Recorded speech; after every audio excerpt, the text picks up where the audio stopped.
선생님들이 자신에게 이러한 질문을 꼭 하셨으면 좋겠어요. 내가 왜 자격증을 따려 하는지, 자격증을 따면 나를 알아봐 주겠지, 조금 더 전문가처럼 보이겠지, 이런 생각으로 따시면 정말 쉽게 지칠 수 있습니다. 왜냐하면 자격증을 딴다고 해서 갑자기 내 인생이 달라지진 않거든요. 오히려 그 자격증이 어떤 목적을 가지고 있는지, 그걸 통해 내가 뭘 하고 싶은지, 어떤 문제를 해결하고 싶은지, 이런 것들이 명확하게 정해져야지만 공부가 힘들어도 버틸 힘이 생기고요. 딴 뒤에도 내가 허무하지 않고 내가 갈 길을 명확하게 밀고 갈 수 있어요. 자격증을 따면 내가 매출이 오르고 회원님들이 나를 알아봐주고 더 많은 가치가 생기고 라는 이런 추상적인 개념으로서 내가 그냥 자격증 공부를 하기 시작하면 자격증을 따고 난 뒤에 오는 허무감 때문에 굉장히 좀 힘들어 하실 수도 있을 것 같습니다. 오늘 이 영상 보시는 선생님들은 자격증은 따고 싶은데 어떤 자격증이 내 성장에 도움이 되는지 고민 중이실 거라고 생각됩니다. 자격증은 정말 필요할까요? 서부터 자격증이 있으면 급여가 높아질까? 자격증이 많으면 나는 강의를 할 수 있을까? 정말 중요한 것은 이것이죠. 그럼 나는 어떤 자격증이 필요할까? 나에게 필요한 자격증은 정말 무엇일까? 9년 동안 제가 피트니스 업계에서 겪은 날것의 이야기들로 10분 만에 요약만 콕콕 정리해서 알려드리도록 하겠습니다. 영상을 끝까지 보시면 자격증을 고민하는 시간 최소 몇 개월은 아끼실 수 있을 거라고 저는 자신합니다. 그만큼 많이 준비했으니까요. 영상 끝까지 시청해 주시길 바랍니다. 가장 많이 듣는 질문 바로 이건데요. 트레이너 하려면 자격증이 있어야 해요. 여기서부터 사실은 되게 애매하죠. 왜냐하면 업계 구조가 참 이상하죠. 자격이라고 말은 했지만 현장에서는 정말 수료증처럼 취급되는 경우가 많습니다. 예를 한번 들어보도록 할게요. 생활체육 지도자 2급 자격증을 따면 뭔가 전문성 있는 트레이너가 된 것 같잖아요. 근데 실제로 수업할 땐 도움이 안 되는 과목들이 정말 많습니다. 스포츠 윤리, 스포츠 심리, 사회학, 물론 교양적으로는 중요하겠지만 이걸로 내가 회원님 트레이닝 시키는데 이게 정말 도움이 될까요? 라고 생각했을 때 저는 아니요 라는 대답을 좀 하고 싶어요. 그래서 많은 트레이너 선생님들이 이런 고민할 것 같아요. 그냥 따지 말까? 이 시간에 내가 공부하는 것이 훨씬 더 낫거나 아니면은 그냥 세미나를 들어서 회원님들에게 그냥 더 좋은 정보를 드리는 게 낫지 않을까? 라는 생각을 할 수 있겠죠. 그럼에도 불구하고 저는 자격증을 꼭 필수로 따야 된다라고 생각하는 사람 중 한 명입니다. 왜냐하면 우리가 트레이닝 할 때 이 한마디가 선생님을 무너지게 할 수도 있어요. 선생님 혹시 자격증 있으신가요?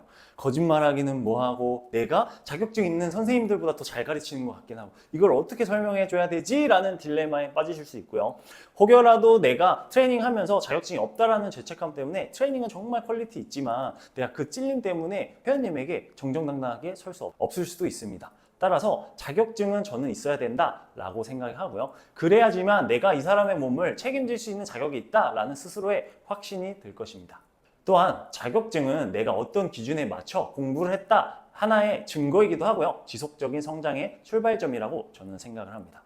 그렇다면 어떤 자격증이 좋을까요? 라는 질문이 나올 수 있잖아요. 필라테스는 스타 필라테스, 여러 가지 필라테스 국제협회들이 굉장히 많을 텐데요. 저는 오늘 트레이너 관점에서 한번 좀 이야기를 해보려고 합니다. 하지만 자격증을 뒤에서 이야기할 거지만 자격증을 따는 이유, 나한테 정말 잘 맞는 자격증은 어떤 것일까? 선택의 기준은 필라테스 선생님들께도 도움이 될 거라고 확신합니다. 그래서 트레이너 자격증은 크게 두 가지로 좀 나눠볼 수 있을 것 같아요.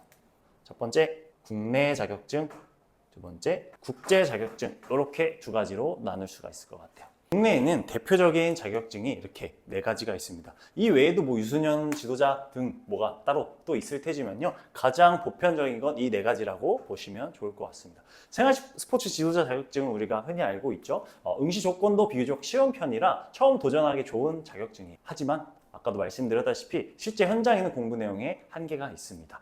전문 스포츠 지도자는 선수 트레이닝 쪽으로 가시는 분들이 간혹 취득하기도 합니다. 실전에서 활용도는 낮고 시험도 좀 어렵다고 알고 있습니다. 노인 스포츠 지도자는 시니어 특화된 자격증이에요. 본인이 시니어 트레이닝 타겟 센터에 있다고 하면 매우 유용한 자격증이겠지만 일반 피트니스 센터에서는 사실상 활용도가 낮습니다. 검은사인데요. 다들 알고 계시죠? 난이도도 굉장히 높고 인정도 굉장히 높게 받는 자격증입니다.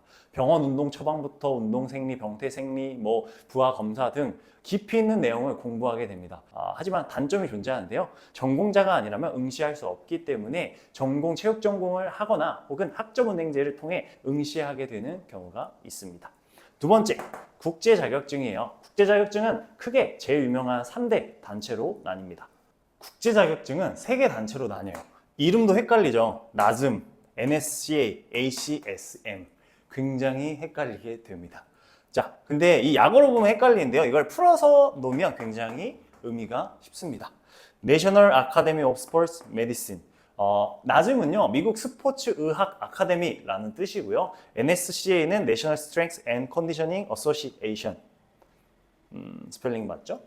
이라고 미국 스포츠 체력 협회이고요. ACSM은 미국 스포츠 의학 대학이라는 단체입니다.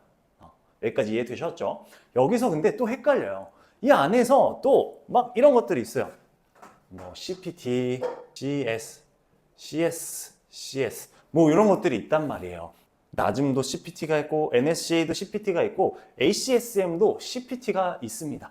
그렇다면 CPT가 뭐냐? 이건 Certified Personal Trainer의 약자예요. 내가 기관에서 인증한 트레이너라는 뜻이에요. 그럼 다 같은 CPT냐? 라고 물어보실 수 있는데 여기서 기관별 차이가 존재합니다. NSCA는 선수 트레이닝 쪽으로 특화되어 있고요. 나즘은 체형 및 운동 회복에 초점이 되어 있습니다. ACSM은 병원이나 의료기관 쪽을 좀 더 폭넓게 다룬 학문적인 자격증이라고 보시면 될 것 같아요. 자, 쉽게만 내가 정리하자면 CPT 딸 건데 내가 선수 트레이닝 AT 쪽으로 갈 거야 라고 하면 NSC. 나는 일반 헬스장 센터, 퍼블릭 센터나 PT샵에서 체형 교정 쪽으로 좀 공부하고 싶어. 그러면 나즘.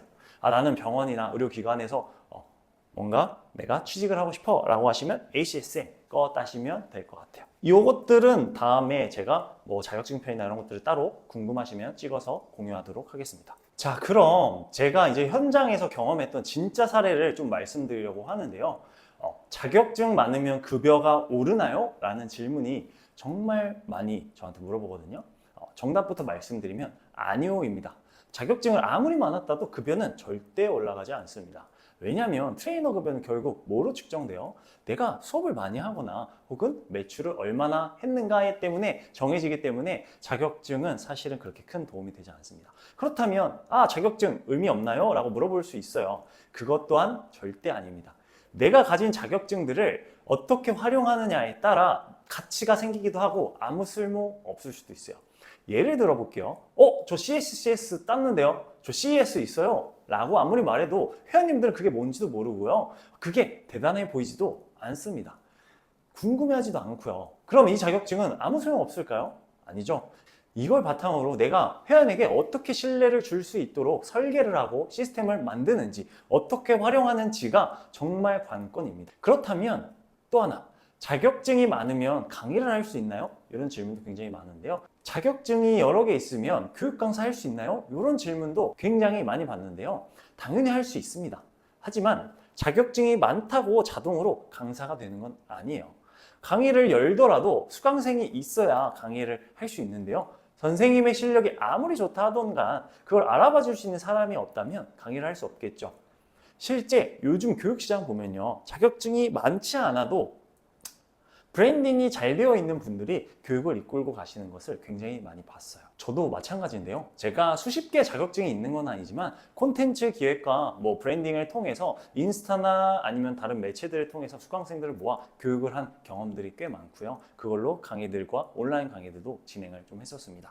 결국 교육 강사는 자격증도 중요하지만 더 중요한 건 인식된 전문성이 중요하다라고 저는 생각합니다.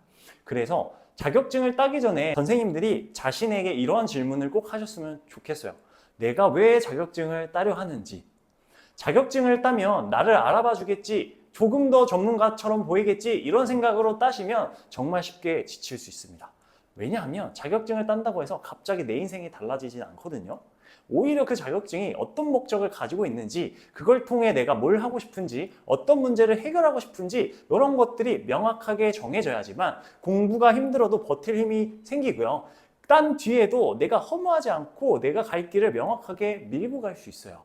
자격증을 따면 내가 매출이 오르고 회원님들이 나를 알아봐주고 더 많은 가치가 생기고 라는 이런 추상적인 개념으로서 내가 그냥 자격증 공부를 하기 시작하면 자격증을 따고 난 뒤에 오는 허무감 때문에 굉장히 좀 힘들어 하실 수도 있을 것 같습니다.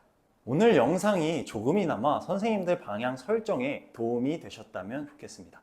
혹시 자격증에 대해 더 궁금하신 점 있으시면 댓글에 있는 고정 댓글 링크로 문의 주시면 제가 직접 답변을 드리거나 혹은 영상을 찍어서 다시 업로드 하도록 하겠습니다. 앞으로도 피트니스 시장에 올바르게 성장하는 방법들을 주 1회씩 업로드를 하려고 해요. 오늘 제가 드린 정보가 유용하셨다면 꼭 구독과 알림 설정을 부탁드리고 좋은 영상, 좋은 정보들을 받아보시길 바라겠습니다. 제 채널이 아직 너무 작아서 나중에 찾으시려고 하면 못 찾을 가능성이 굉장히 높아요. 구독하면 도움이 되실 겁니다.